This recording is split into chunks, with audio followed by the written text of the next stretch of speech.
The fall of Jerusalem, fractured brotherhood. Shalom, shalom, family. It's your brother Benaiah Ben Israel coming to you with a video of the history of the fall of Jerusalem. If you're new to the faith, or if you're new to your awakening as to who you are, one of the key critical histories that every single man, woman, and child should know is the history of the fall of Jerusalem, the fall of our great city. Now, in this video, what we're going to do, we're going to review what the children of Israel were doing just before Rome invaded Judah or Judea, and also what they were doing during the invasion, and also how the city of Jerusalem finally fell to the Romans. All right, so let's start off by reading some prophecies that had to do with the fall of Jerusalem. And for that, we're going to start off with Luke chapter 21, and let's start with verse 10. So Luke chapter 21, verses 10 through 28, and it reads, and this is the Messiah prophesying. He says, then said he unto them, nation shall rise against nation, and kingdom against kingdom, and great earthquakes shall be in diverse places, and famines and pestilences, and fearful sights and great signs shall there be from heaven. But before all these, they shall lay their hands on you and persecute you, delivering you up to the synagogues and into the prisons, being brought before kings and rulers for my name's sake. And it shall turn to you for a testimony. Settle it, therefore, in your hearts, not to meditate before what you shall answer, for I will give you a mouth and wisdom, which all your adversaries shall not be able to gainsay nor resist. And you shall be betrayed both by parents and brethren and kinsfolks and friends. Some of you shall they cause to be put to death. And you shall be hated of all men for my name's sake. But there shall not be a hair of your head perish. In your patience possess you your souls. And when you shall see Jerusalem compassed with armies, then know that the desolation thereof is nigh. Then let them which are in Judea flee into the mountains, and let them which are in the midst of it depart out, and let them that are in the countries enter thereinto. For these be the days of vengeance, that all things which are written may be fulfilled. But woe unto them that are with child, to them that give suck in those days. For there shall be great distress in the land, and wrath upon this people. Now, just to pause just for a moment. Now, note that the people that the Messiah was prophesying about were the people of Judah. Now, let's keep going. It says, and they shall fall by the edge of the sword. In verse 24, it says, and they shall fall by the edge of the sword, and shall be led away captive into all nations, or led away into slavery into all nations. And Jerusalem shall be trodden down of the Gentiles until the times of the Gentiles be fulfilled. Now let's pause here on verse 24. Just take note of a couple of things. Now, first thing we notice in verse 24 is that the children of Judah would be led away captive into all nations. And one of the things I try to point out to family and friends and folks that I try to we try to awaken to the truth, and I'm sure many of you have tried to do the same thing. But we notice that these people have gone into this captivity into all nations. And what I ask people is that, now what other people on the face of the earth has gone into slavery into all nations? It's only one people. It's only one people. And then the other thing that we notice is that the prophecy is that Jerusalem, like the city of Jerusalem, shall be trodden down by the Gentiles until the times of the Gentiles be fulfilled. So that also tells us that from when, we know that in 70 AD, it was the Romans that came and sacked Jerusalem. So that tells us that from the time that the Romans sacked Jerusalem, that the Gentiles will be troddening down Jerusalem from that time until their time is up. Right? From that time until the time is up. So that's why this event is a key moment in history. It is a very important moment in history for not just the children of Israel or the children of Judah, but actually for the whole world. But let's keep reading, because I want to see if we can read all the way down to 28, because what we're noticing is that we're reading down in chronological order, right? So as we look back in history, we know that this part, verse 24, has already taken place. We know that the children of Judah have already been scattered to the four corners of the earth. We know that the children of Judah have participated or unwillingly participated in this thing called the transatlantic slave trade, and also the Arab slave trade. Both slaveries were used to scatter the Most High Yah's chosen people to the four corners of the earth. And so we know that that's already taken place. But let's read verse 24 to see what else was prophesied that either have or have not come to pass. So in verse 25, it says, "And there shall be signs in heaven and in the moon and in the stars and upon the earth, distress of nations with perplexity, the sea and the waves roaring." Verse 26, "Men's hearts failing them for fear and for looking after those things which are coming on the earth. For the powers of heaven shall be shaken. And then shall they see the Son of Man coming in a cloud with power and great glory." Verse 28, "And when these things shall begin to come to pass, then look up and lift your heads, for your redemption draws nigh." All right. Hallelujah. Praise the Most High Abba Yah. All right. Hallelujah. So we know that verse 28 has not come to pass yet. We know that verse 27 has not come to pass yet. The Messiah has not returned yet, but that is something, an event that we are looking forward to with great anticipation, because it is associated with our redemption. And so we can say that from between verses 24, so verses 24 has to do with the captivity, and verses 28 or 27 has to do with the coming of the Messiah. We know that as far as time is concerned, that we are in between verse 24 and verse 27. We're between the verse 24 and 27 as far as prophecy is concerned. And so you can see that we are close, Israel. We are close to the end of days. We are close to the redemption and the returning of our Hamashiach, of our Messiah, Yahshua HaMashiach. All right. Hallelujah. Praise the Most High Abba Yah. All right. And then another verse that I do want to read. Let's see. I actually don't have it up on the screen here. I believe it was, let's see. I believe it's Luke 19. And let me see if I can find it here. Hopefully I can find it. Verse 41. Yeah, verse 41. All right. Luke chapter 19, verse 41. And it reads, and we're just going to read about the Messiah, because he's also going to prophesy a bit about Jerusalem. And it says, verse 41, and it reads, "And when he was come near, he beheld the city."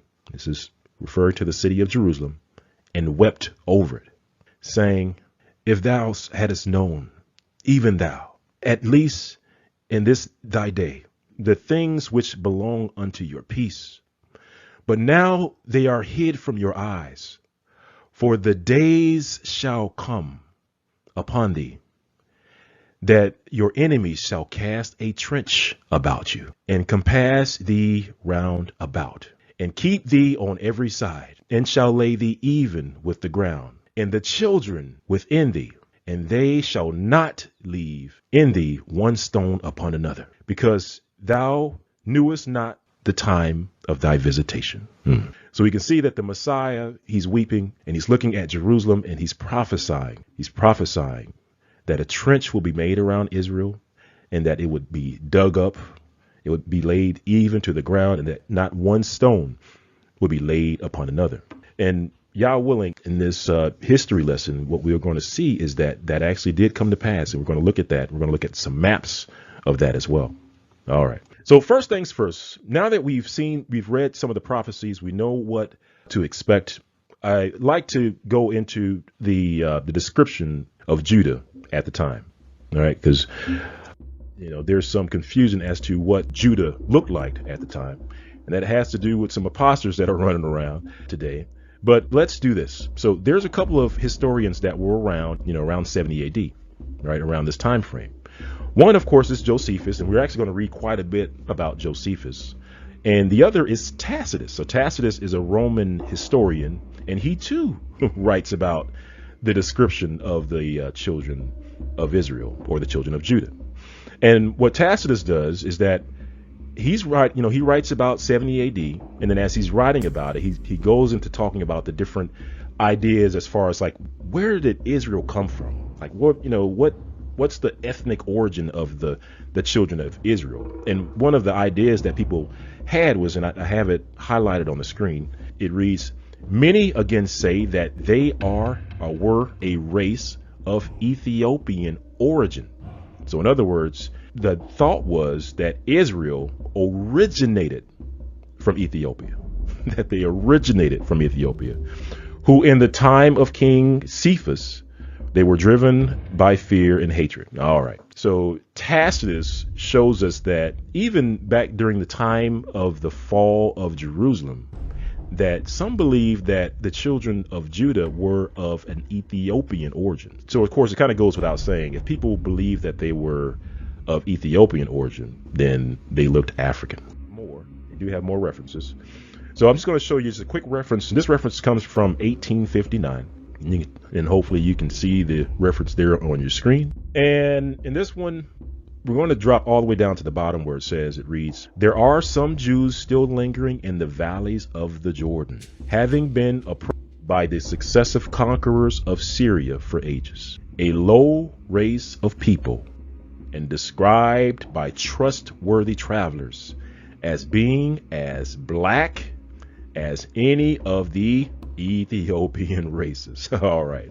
So I just wanted to show you that Tacitus wasn't the only one that believed that the children of Judah or the children of Israel were a race of Ethiopian origin, or that they looked like Ethiopian people. And then, I've used this reference in a couple of different videos, but this is just the Lachish relief. It's a picture of the Lachish relief. I believe it's in the London Museum. And this is a relief. If you have Bible, if you get time, take a look at 2 Kings 18:13. And basically what happened was that Assyrians, King Sennacherib comes into Judah's territory. So remember, Israel was separated into two kingdoms. There's the north side, and then there's the south side. So northern kingdom, southern kingdom. The southern kingdom, or what I refer to as the south side, that's where Judah lived, right? It was called Judea. So that's where Judah lived. And in the south side, Jerusalem was in the south side. And also there were other cities in the south side. One of those cities, one of the names of the cities was Lachish. But King Sennacherib, the Syrian king, comes down and he's making war against Judah. On his way to Jerusalem, he stops at Lachish, the city of Lachish, the city of the kings. And he lays siege to it and he destroys it, breaks down the walls, takes prisoners. He kills many of our brothers and sisters. And then to commemorate, his victory, when he goes back home, they make this Assyrian relief, or this stone carving depicting what happened. And within this relief, he shows the Israelites. And this is what you see on your screen. These are the Israelites that were captured by King Sennacherib. And as you can see, just looking at the hair texture alone, you can see that these are Ethiopian type people. They have what I refer to as nappy woolly hair, same as the Ethiopian people. All right. So just another bit of evidence of archaeology showing that the children of Israel, they were people that looked like a people of Ethiopian descent. And that's just one thing to keep in mind, that as we're going through this history, I want you to have in your mind the people of Harlem or the Bronx would most closely resemble people that were in Jerusalem during this time. All right. So just looking at this, I just want you to have in mind of what the people of Judah looked like as they were walking up and down the streets in Jerusalem. As they're walking up and down the streets in Jerusalem, there were people that looked like the people are on your screen. Next slide. Since we're getting ready to talk about the fall of Jerusalem, just going to show you just a couple of different paintings of what the city of Jerusalem looked like, right? And these are just a couple of different depictions. I believe this painting comes from the 1100s, and you can see there, it may be hard to see. You know, there's a lot of colors there. It looks like there's, in this painting, there's, the city is actually being, just to give you an idea of what different artists depicted the city attacked, our homeland, to look like. And this is another depiction. Now, this painting comes from, I want to say the 1500s. So around the 15 or 1400s, this too was a depiction of Jerusalem, picture or painting of Jerusalem. But the most important thing, and what we're going to do, is that we're going to take a close look at the layout of Jerusalem. Now, I know you may not be able to see the layout in this old picture, but one of the newer pictures of Jerusalem. All right. So there it is on your screen, the layout of Jerusalem. And some people, and what I tell folks is that if you want to have an idea of what Jerusalem looked like, just think of a sandal, right? So think of like if someone had on sandals and they were walking through the sand and then they left some footprints behind. This is kind of sort of what that looks like. You know, maybe not a perfect picture of a sandal, but nonetheless, you know, it kind of sort of looks like a sandal, which is interesting because, you know, there's scriptures out there that talks about the earth being the Most High Yah's footstool, like he puts his foot on the earth. And here we have Jerusalem, the capital city. It almost looks like the picture of a footprint of a sandal, which is very interesting. But the thing that I want you to take a look at, and I know you may not be able to see my mouse on the screen, but if you start off to the left, right, you start off to the left, this is where the Romans came into the city. You know, they started from the bottom left, came into this courtyard area, or this area off to the left, and then from there they moved over to the right. Right. Some of this, as we're going through the video, and I actually want to skip over this slide before we get into the breaching of the walls, you know, where the Romans were and what places that they went to in order to destroy and raise the city and destroy the city. Let's take some time to just go into the background of Jerusalem. You know, what happened in 70 AD to get the ball rolling as far as, you know, Jerusalem being destroyed. Well, in this on your screen, we're going to read just a little bit of that. So where it says background on the left, it says, in the year 6th century, Judea, remember the south side of Israel. So on the south side of Israel, which had been a client kingdom of Rome, became a Roman province ruled by a Roman procurator who was responsible for maintaining peace and collecting taxes. So basically, Rome was ruling Jerusalem. So Rome had put a proctor or person, a Roman person, in charge of Jerusalem. And so he was collecting taxes. You know, he was supposed to be maintaining peace, but something happened. And so and if you keep reading, it says, you know, this guy, he was pocketing any amount above the quota. You know, it had been a regular practice. So he was taking money from the children of Judah. It says, which led to abuse.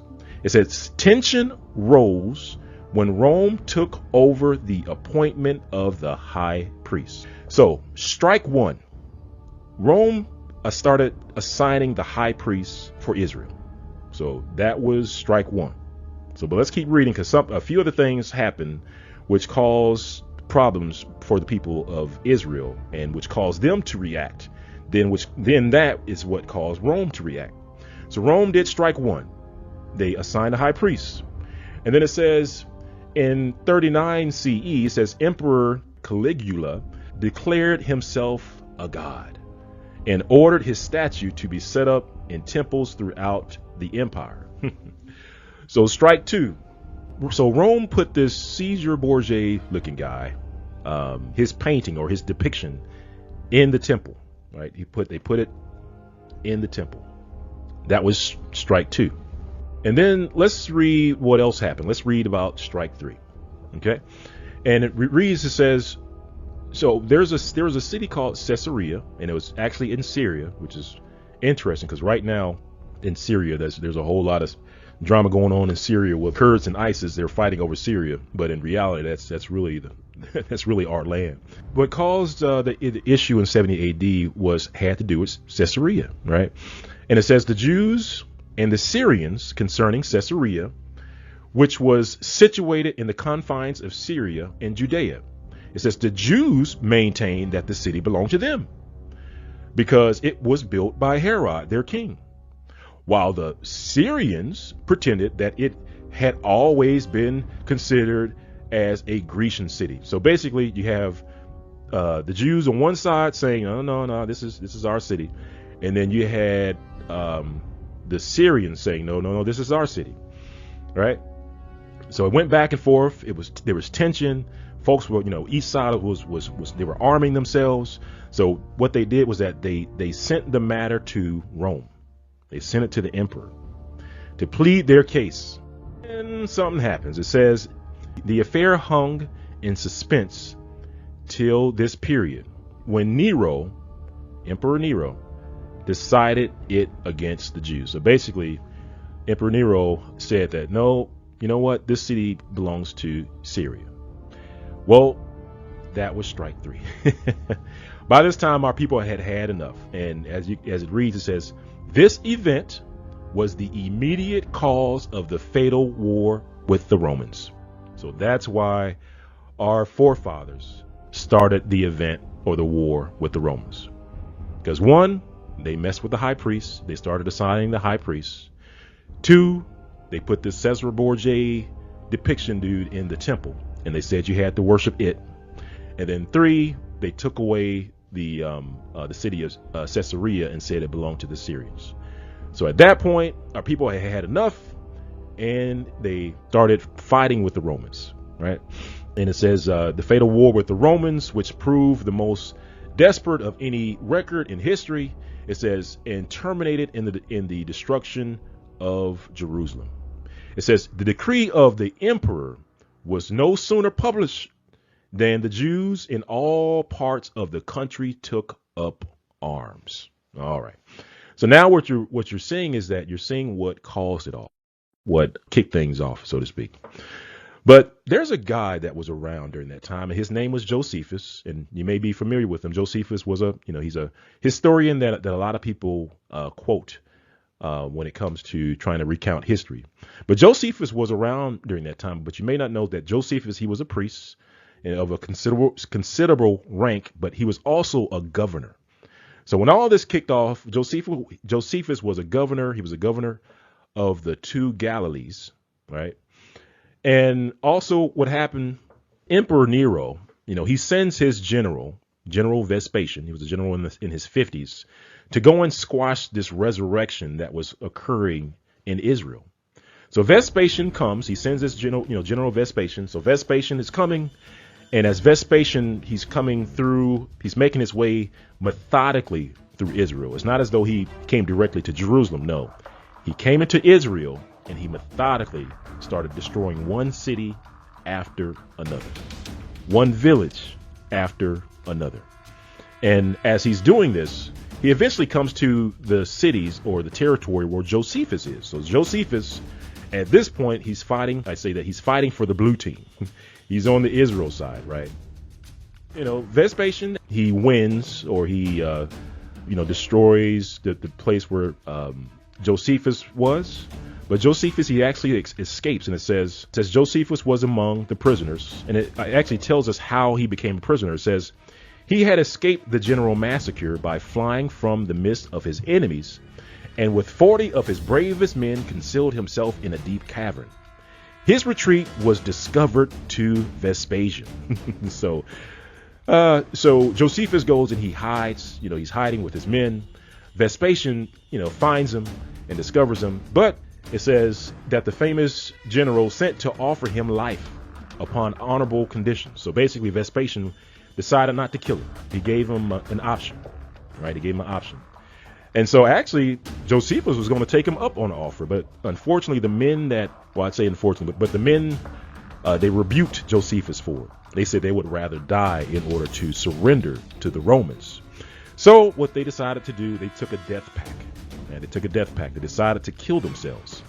And to do it, they drew lots, right? Kind of like drawing straws nowadays. And so as the men are drawing lots, one after the other, they're killing themselves, or they're killing one another. And as they're going through this process, it comes down to two men, Josephus and one of the other men. And I can kind of imagine that at this point, Josephus kind of came up with an idea. He was like, brother, I have another idea. Instead of us killing each other, let's go and talk to Vespasian. Let's go over to Vespasian. And needless to say, that's exactly what happens, is in that Josephus goes over to Vespasian. And of course, from there, he's a prisoner of the Romans. Right? He's a prisoner of the Romans. And actually, Josephus plays a role in, how can I put it? Josephus plays a role in the events to come. Okay, we know what happened. What kicked things off, we know that Vespasian is on his way over to Jerusalem, but he's methodically making his way to Jerusalem. And as he's making his way, destroying cities, destroying towns, killing lots of the children of Israel, he picks up Josephus along the way. So now Josephus is in his camp as a prisoner. Something else happens. I call it the three amigos. So we have, when all this ruckus, within Israel started, we have these people that today we refer to them as zealots. So they were the ones that were fighting against the Romans. And within the zealots, three factions were created. So three groups were created in these zealots. One of the groups was headed by John. One was manned by Simon, and the other by Eleazar. Right. And these three factions fought against each other, right? They were actually killed and murdered each other, as far as the men in these factions. And these factions, eventually they made their way into Jerusalem, where they continued their civil war, right? All the while Vespasian is making his way through Israel to Jerusalem, where these three factions, just kind of pause here for a moment. And this is where we can really learn about division within Israel, because as the Romans were advancing, Israel was fighting against one another. These three zealots, these three groups, John, Simon, and Eleazar, they were fighting against each other.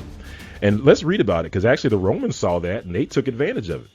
So it says, after the conquest of Galilee, Galilee was where Josephus was. So after they destroyed Galilee, picked up Josephus, it says, by the reduction in against the cities, as Titus joined his father. So now Titus is joining the party. So Titus is the son of Vespasian, and he joins them at Caesarea, where his troops were permitted to enjoy an interval of repose. So they took a pause during the remainder of this and in the following year. All right, so they're pausing for a moment. And it says, the Roman Empire prevented Vespasian from pursuing the war in vigor. He says, he the more readily deferred commencing the siege of Jerusalem from being a prize, that the Jews were wasting their strength by internal divisions and facilitating the conquest of their devout city. So basically, Vespasian, he hears about this civil war that's occurring in Jerusalem, and he's willing to let them just go at it, like let them destroy each other, right? So they're waiting, and they're watching these factions fight each other. And some of the things that's happening inside the city is, in the city they have these provisions, right? And some of the factions are burning their provisions, right? Because they want to starve. One side wants to starve the other out. So one side gets a hold of the provisions in Jerusalem, and so they start destroying those and burning up their food, right? Which they're going to need. They're going to need that when the Romans show up.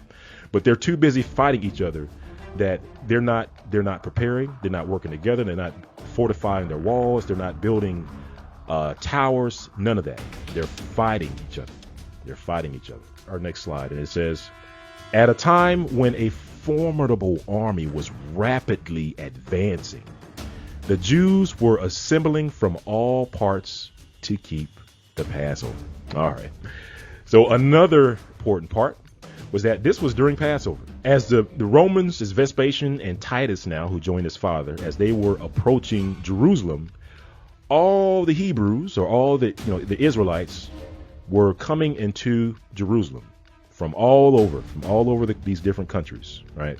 So we had well over 1 million Jews or Hebrews or Israelites in Jerusalem to observe the Passover.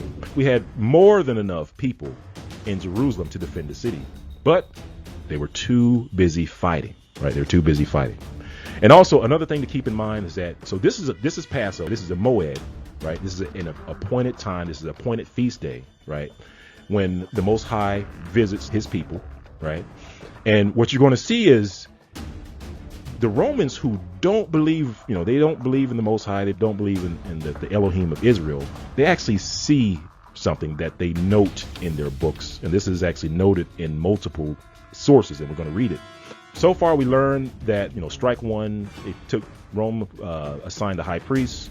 Strike two, they put that Caesar Borgia guy in the temple, a picture of him. Strike three, they took away the city of Caesarea. So that started the big fight. Emperor Nero, he sends Vespasian to go and squash it, right? And then as Vespasian's going through the cities, he comes to Galilee. He destroys Galilee. He takes Josephus as a prisoner.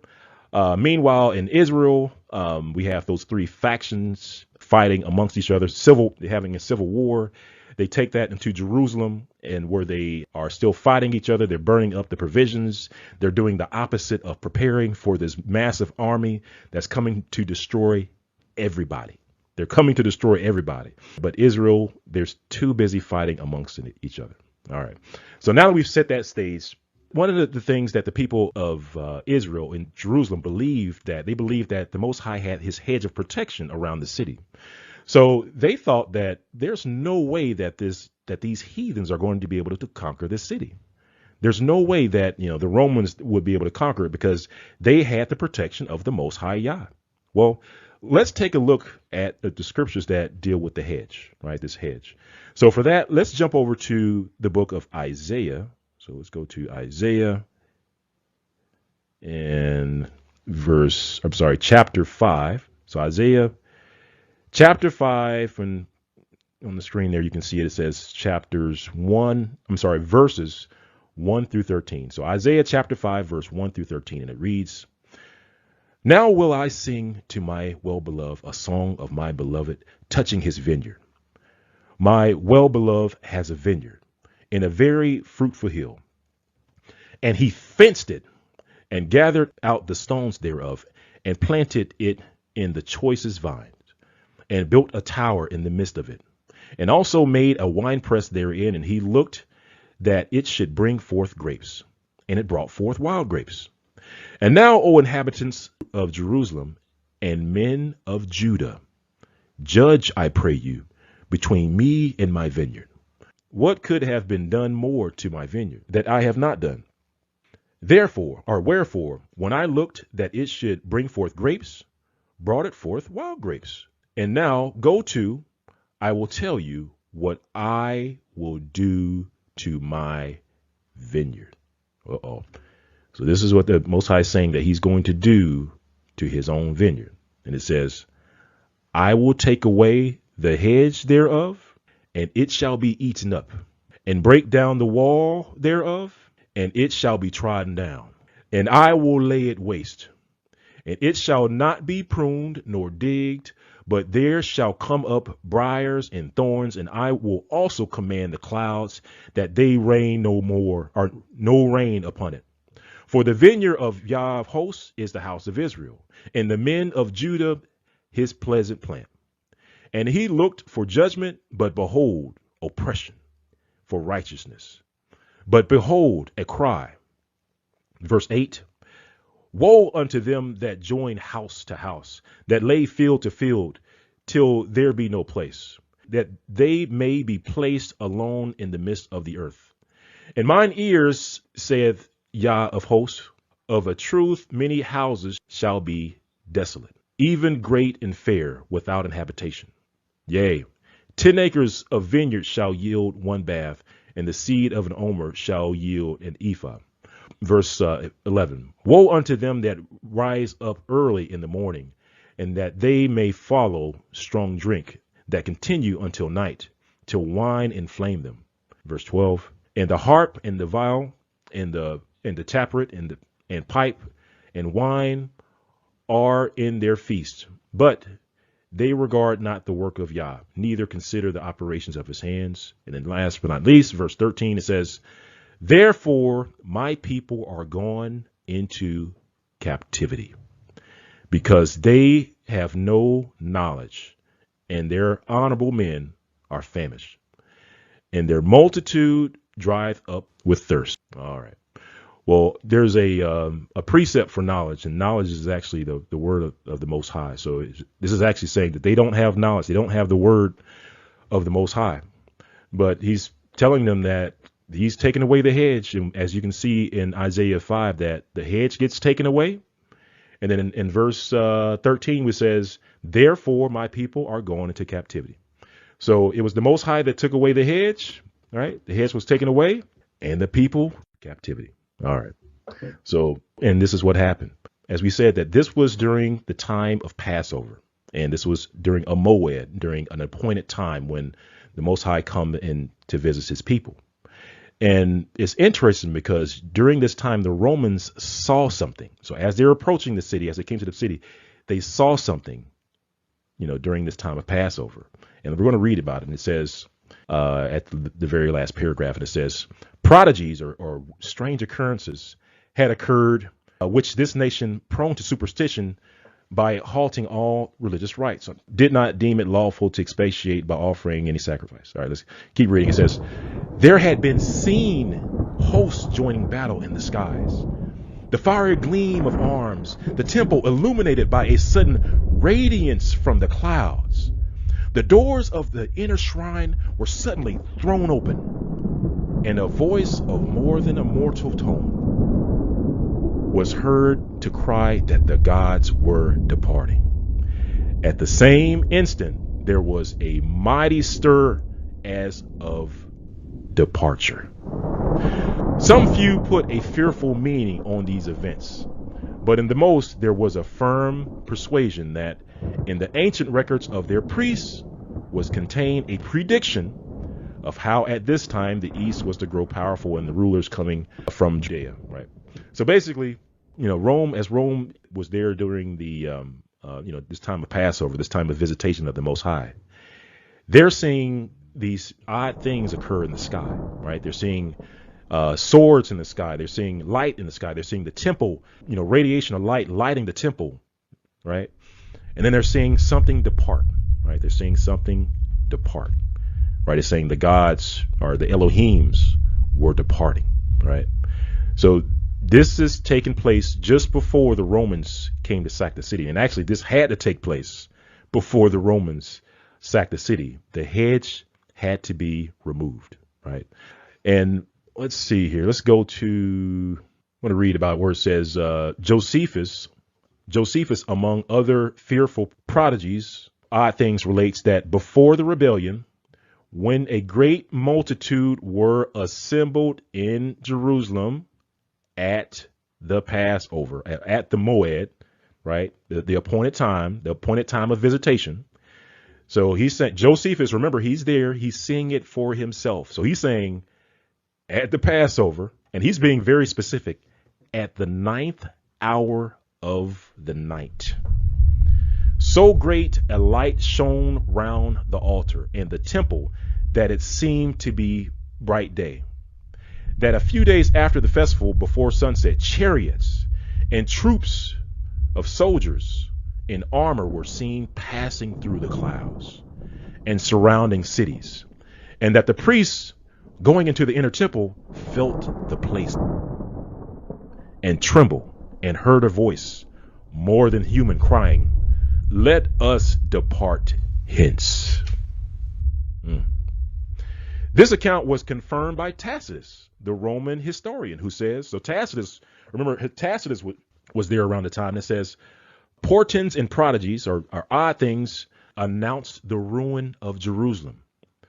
Swords were seen glittering in the air, and battled armies appeared, and the temple was illuminated by a stream of light that issued from the heavens. The portal flew open, and a voice more than human announced, the immediate departure of the Elohims. There was heard at the same time a terrific sound, as if superior beings were actually rushing forth. So just before the Rome showed up at the doorstep of Jerusalem, the presence of the Most High that was there during Passover, that they left. It left, right? And everybody's, they're writing about it. It says both the Romans and the children of Israel are taking note of it. And the Romans, they're looking at this as a sign that Jerusalem's getting ready to fall. And even people in Israel saw it as a sign that something bad was about to happen. All right. So let's keep reading. So we still have, Vespasian. Vespasian's, he's there. He actually hands off the assault to his son Titus, because Vespasian eventually was made emperor. All right. So Vespasian actually goes back to Rome.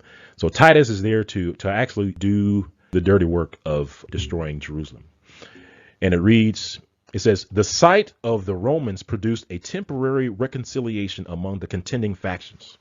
So all this time, the factions were fighting with each other, right? It started off with three factions. We had John, Simon, and Eleazar. And actually, I believe it was John's faction actually conquers or destroys Eleazar's faction. So there ended up just being two factions left. You had John's faction and you had Simon's factions, right? But they were still fighting. They weren't preparing. They weren't fortifying the walls. They weren't putting up their towers, gathering food in, gathering water, none of that stuff. And actually, they were doing the opposite. They were fighting each other. They were destroying the people that were inside. They were destroying their provisions, right? And they didn't stop fighting each other until they actually saw the Romans standing at their doorstep, Israel. I'll say it again. They didn't stop fighting each other. They were too busy fighting one another, Israel, and not getting prepared for the larger enemy. Right? They weren't getting prepared for the greater enemy. But, they stopped for a minute, and it says their first sally was accordingly made with such fury and resolution that, though Titus displayed uncommon valor on this occasion, the besiegers were obliged to abandon their camp. So basically, Rome showed up, Titus was there.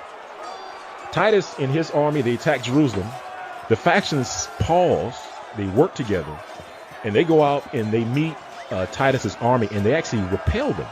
So Titus's army, they actually have to retreat. So they're running, and they retreat for a while to a certain distance.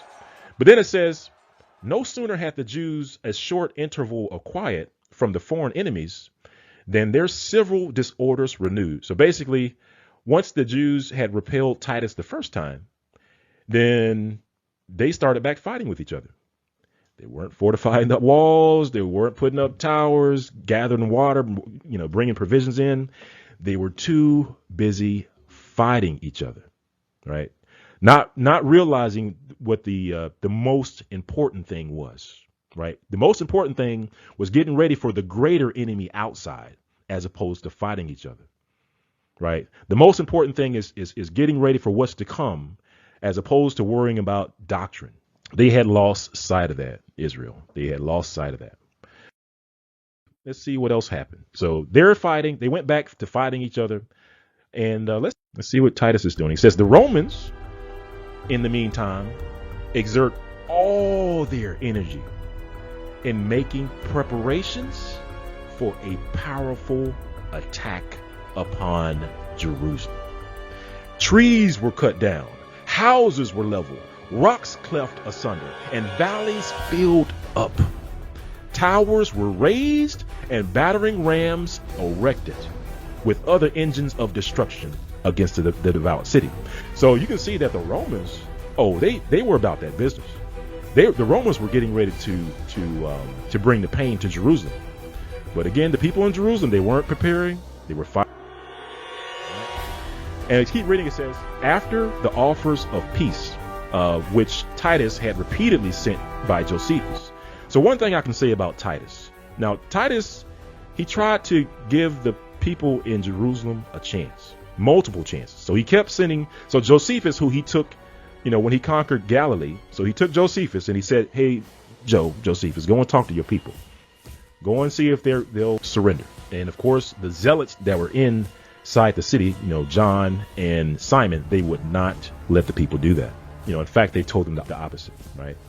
And it says the strenuous attacks of the enemy again united the contending parties within the wall. So basically, it says basically what it's saying is that those two factions that are fighting each other, they didn't stop fighting each other until Rome started attacking. Rome started throwing their boulders, their siege weapons, putting their battering rams, and they said, you know what, let's go and take care of these Romans. Let's go and fight these Romans. But by then, Israel, it was too late, because by then, Rome was prepared. Rome had taken advantage of that time and to make a powerful attack, right? They had their tools of destruction. Israel did not. Of Jerusalem began.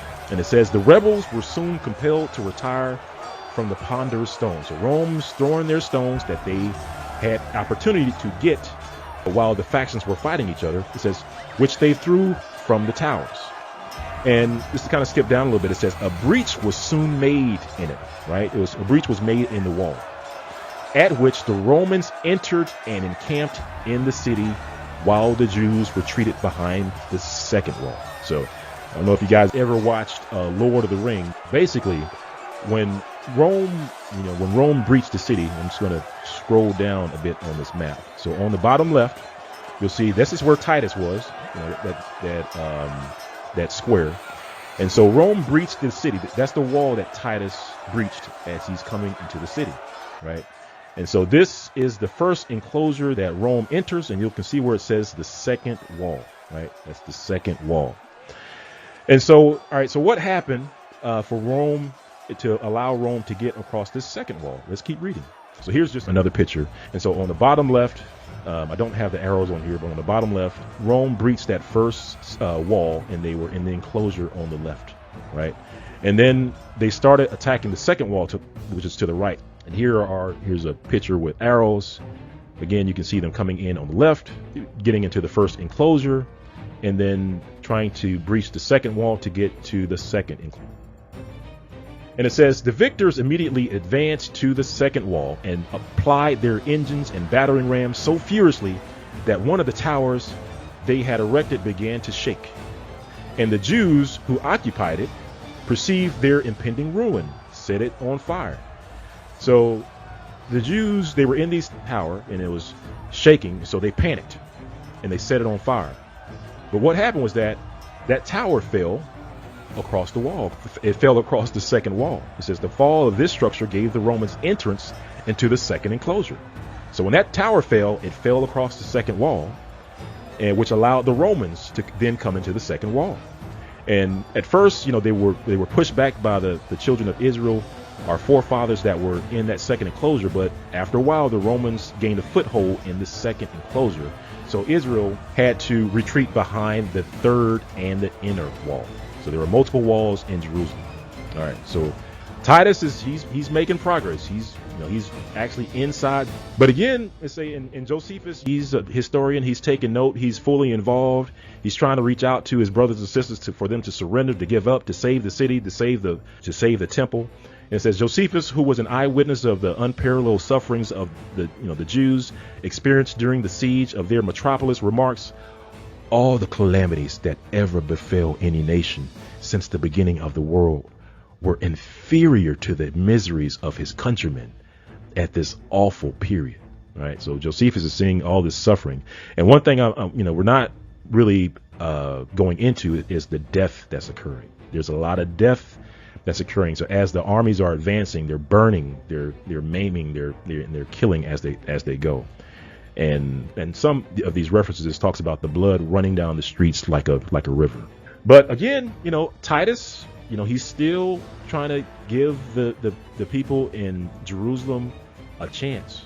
He's giving them multiple chances to surrender. And as Titus, after he breached the first wall, he breached the second wall. It says Titus, who was apprised of their wretched condition, because remember, those two factions, they were burning up their provisions. At one point, another of the factions of the zealots they locked away the provisions, and so that the rest of Israel couldn't get to those provisions. So some of the provisions were burned, some of them were locked away and kept from the people. But Titus, he sees all this happen, and he stopped the siege for 4 days. Titus, he's looking across and he's seeing the children of Israel, the children of Judah, like they're starving. And as to kind of persuade them to give up, he starts handing out food in front of the wall. Right? He's handing out food, imploring the people to give up. Say, hey, give up. Get some food. At least you'll be able to save your city. We may not kill all of you. Who knows exactly what the conditions were. But Titus, he gave them a choice. And Josephus was again sent over and over again. And at the very bottom, it says he exhorted them in the most pathetic terms to save themselves, their temple, and their country. Right? Wouldn't allow it to happen. And it says the Jews were forcibly seized by the Romans without the walls. Just talks about all that death and destruction that we spoke about earlier. And how when the Romans killed them, they put them on crosses, and they were killing so many of our people per day. Like over 500 people were being killed a day, and that they were erecting these crosses. It says famine made them so daring in these excursions that 500 and sometimes more suffered this dreadful day.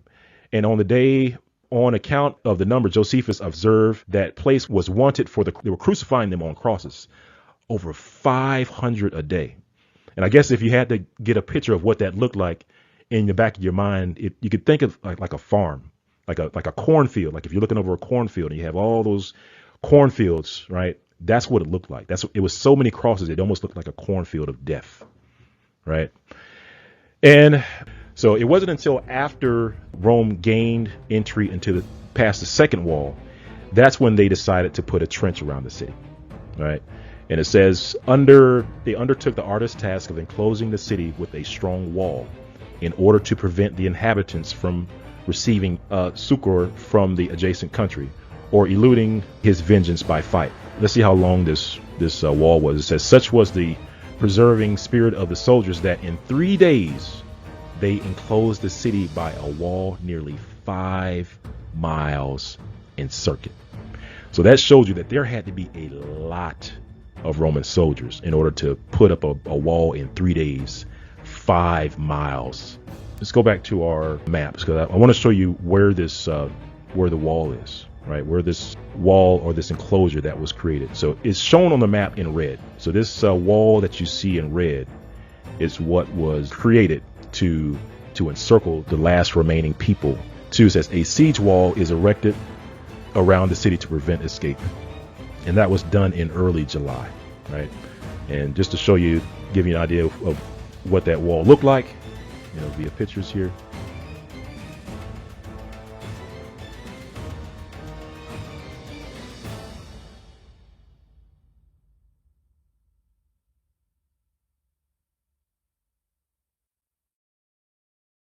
Right, about 5 miles long. While all this is happening, these zealots, and I got to tell you, these zealots, from reading the references, they are wicked men, because they killed a lot of their own people. They were killing women and children and wreaking all kinds of havoc inside the city of Jerusalem. But another wicked thing that they did was, in order to, keep the people fighting, they pretended to have prophets, literally paid prophets, priests to prophesy to the false prophecies to the people. And you can see it here. It says, by hiring a set of wretches, pretenders to prophesy, to go about the city and declare the near approach of a speedy and miraculous deliverance. So these zealots had these preachers or these prophets, fake prophets, go around the city saying, oh, I prophesy victory for you, brother. The Most High is going to deliver us. And then let's read about, because we're actually getting close to the end. Like if this was a video game, all the lives would be lost and the health of the last man on the board would be getting ready to fade away. So it's just about game over for Israel, just about game over for the people in Jerusalem. And let's read about the final moments. And it says, they scaled the inner wall and after a sanguinary encounter made themselves masters of the fortress of Antonia.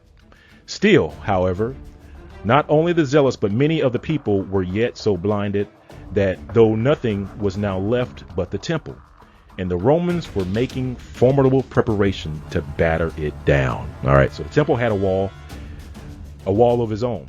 So Rome, they got past that inner wall, And so now the only thing that's left is the temple.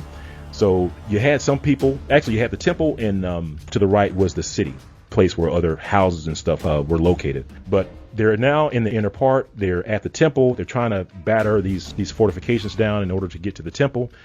But what they're finding out is that the fortifications around the temple, they're strong. They can't, there's no movement, those fortifications, right? We read, it says, and the Romans were making formidable preparations to batter it down. They could not persuade themselves that Elohim would suffer that holy place to be taken by heathens, right? It just couldn't, it didn't compute with them, right? I mean, think about it. They just saw this departure of Elohim's from the temple. So surely supernatural power of Elohim that just departed, surely that he wouldn't allow that these heathens to come and desecrate and destroy the temple. Surely that would happen. So that's what was the belief of the children of Israel, that they were barricading themselves in the temple. And it says, when Josephus was sent for the last time to John. So even in this late hour, even after he pretty much has Israel beat, he pretty much has Jerusalem captured. He's already inside the city. He's still trying to give them a chance to surrender.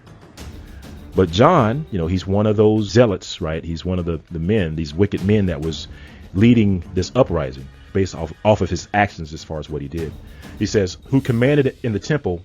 He's sending Josephus over to John to see if they would surrender. Short answer is no. So what happens?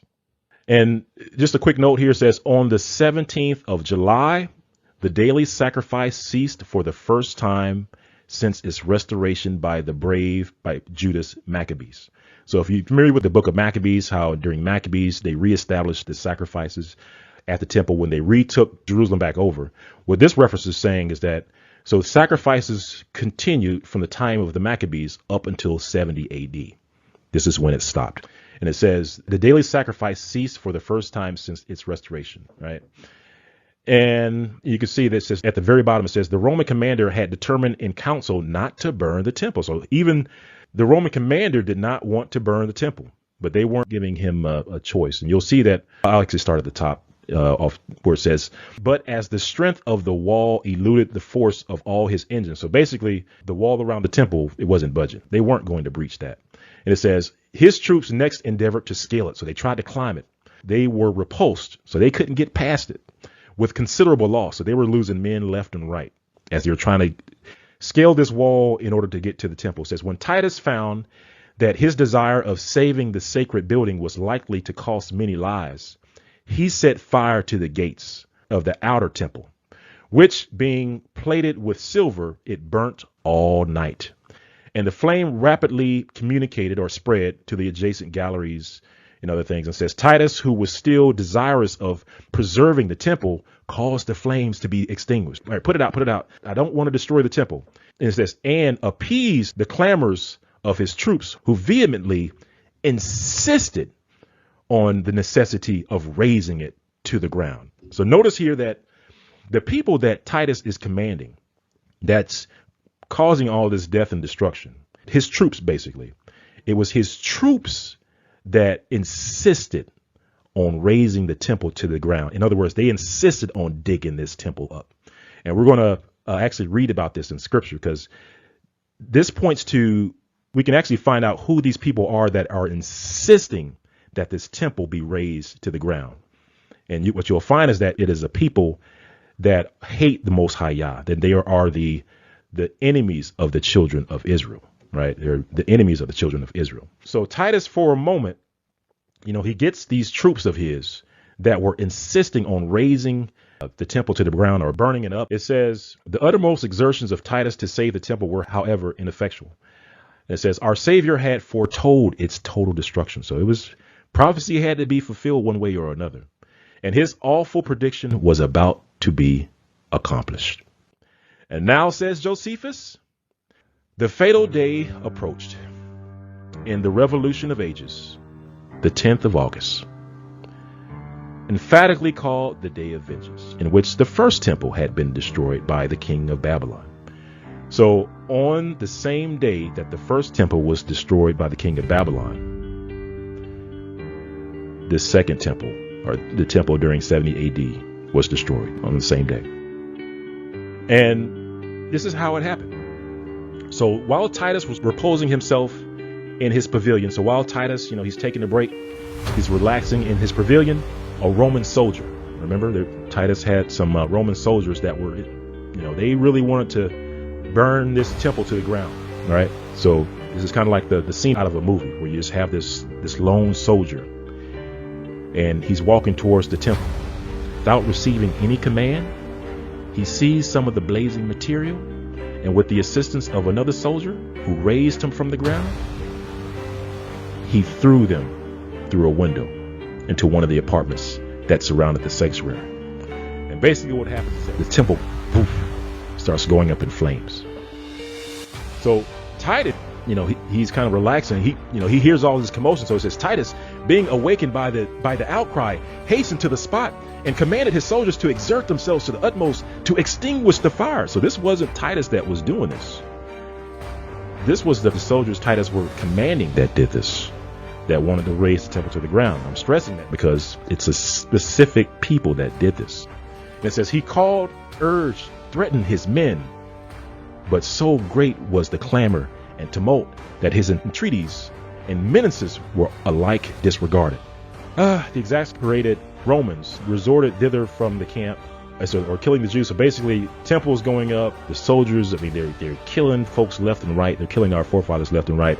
It says the dead were heaped about the altar, and a stream of blood flowed at its steps.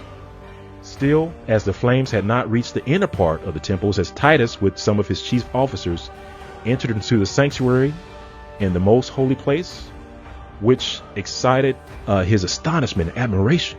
After having in vain repeated his attempts to prevent its destruction, he saved the golden candlestick, the table of showbread, the altar of perfumes, which were all of pure gold, and the volume of the law, wrapped up in a golden tissue. And upon his leaving the sacred place, some other soldiers set fire to it. So you can see those same soldiers then made their way into the inner place where Titus was, and they started burning that. Titus, he was able to take things out of the inner temple. And even this is in Italy, and on there they depict the things that were taken out of the temple during this time. So they're also confirming what happened, all this stuff that they were able to take out of the temple. It says the conquerors carried their fury to such a height as to massacre all they met without distinction of age, sex, or quality. They also burnt all the treasure houses containing vast quantities of money, plate, and the richest furniture. In a word, they continued to work their progress with fire and sword till they had destroyed all except 2 of the temple gates. Okay, so after all this death and destruction was going on, John and Simon somehow still managed to survive, right? After all these people that are getting killed left and right, and John and Simon, they were the ones that would not surrender, that they wanted to fight to the bitter end. Then they decide to reach out to Titus and say, hey, Titus, can we talk about, surrendering to you? So, of course, by then, Titus, he was going to have none of it.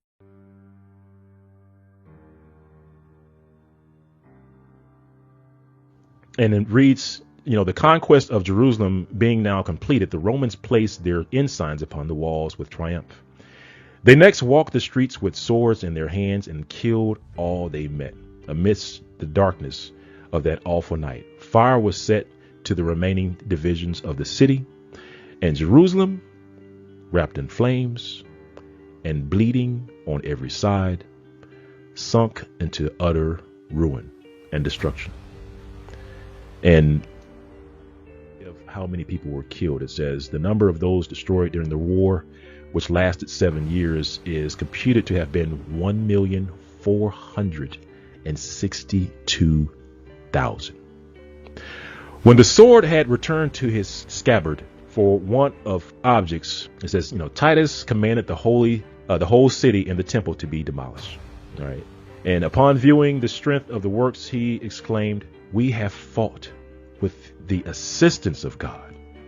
It was God who drove the Jews out of these fortifications.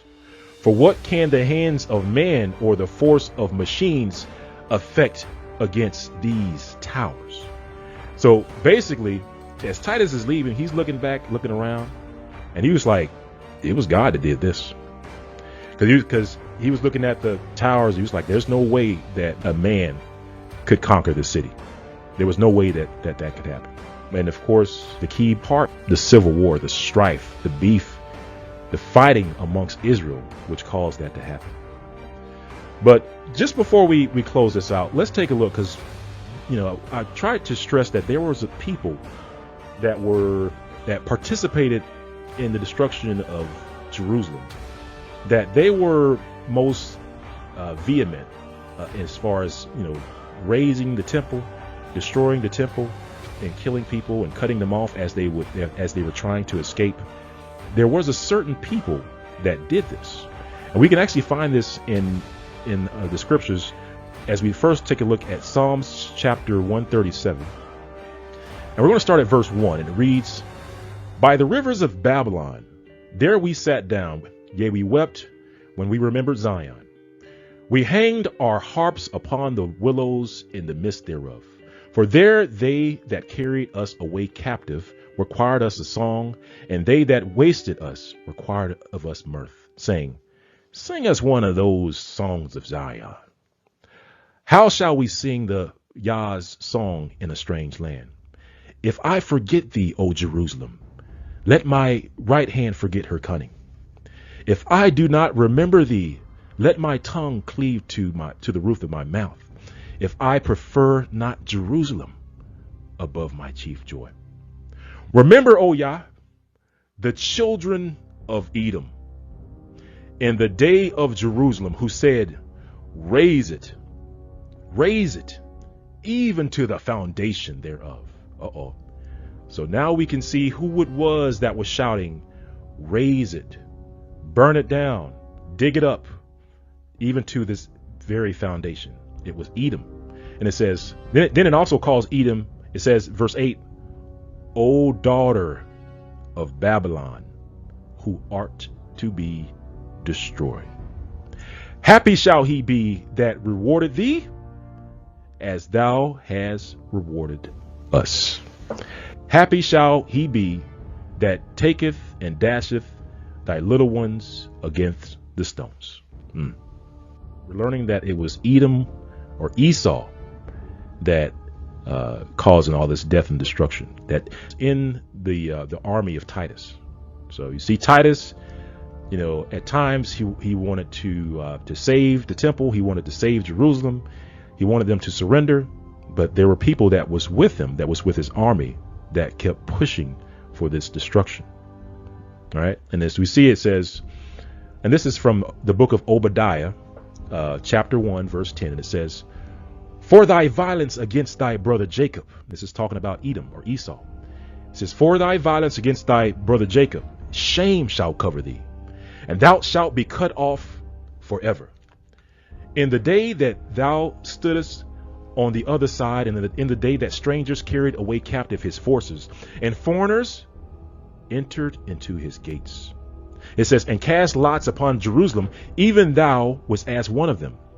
But thou shouldst not have looked on the day of thy brother, and the day that he became a stranger, neither should thou have rejoiced over the children of Judah in the day of their destruction. Neither should thou have spoken proudly in the day of distress. Thou shouldst not have entered into the gates of my people in the day of their calamity. Yea, thou shouldst not have looked on their affliction in the day of their calamity, nor have laid hands on their substance in the days of their calamity. Neither should thou have stood in the crossway to cut off those of his that did escape. That's one thing I didn't read in the references, but it is actually in these books that there were soldiers that were standing guarding the streets that were cutting off people's escape. So we see in the book of Obadiah that it was Esau, that it was Edom that was in the guarding the cities, and that was cutting off the escape of the Most High Yah's people, because they wanted to destroy the children of Judah. And let's read verse 14 again. It says, neither should thou have stood in the crossway to cut off those of his that did escape. Neither should thou have delivered up those of his that did remain in the day of distress. For the day of Yah is near upon all the heathen. As thou hast done, it shall be done unto thee.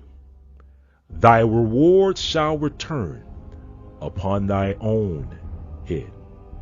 So one thing to keep in mind, that the Most High Yah has not forgotten. The Most High Yah will recompense, will pay back those that done this destruction. And we can see that Esau or a role in that. And we can even see this like in the book of Jeremiah, book of Jeremiah chapter 51, verse 6. And it reads, Flee out of the midst of Babylon and deliver every man his soul. Be not cut off in her iniquity. For this is the time of Yah's vengeance. He will render unto her a recompense. Babylon has been a golden cup in Yah's hand that made all the earth drunken. The nations have drunk of her wine, therefore the nations are mad. Babylon is suddenly fallen and destroyed. Howl for her, take balm for her pain, if so be she may be healed. Verse 9, we would have healed Babylon, but she was not healed. Forsake her, and let us go every one into his own country. For her judgment reaches unto heaven, and is lifted up even to the skies. Verse 10, Yah has brought forth our righteousness. Come and let us declare in Zion the work of Yah our Elohim. Verse 11, make bright the arrows, gather the shields. Yah has raised up the spirit of the kings of the Medes for his device against Babylon to destroy it, because it is the vengeance of Yah, the vengeance of his temple.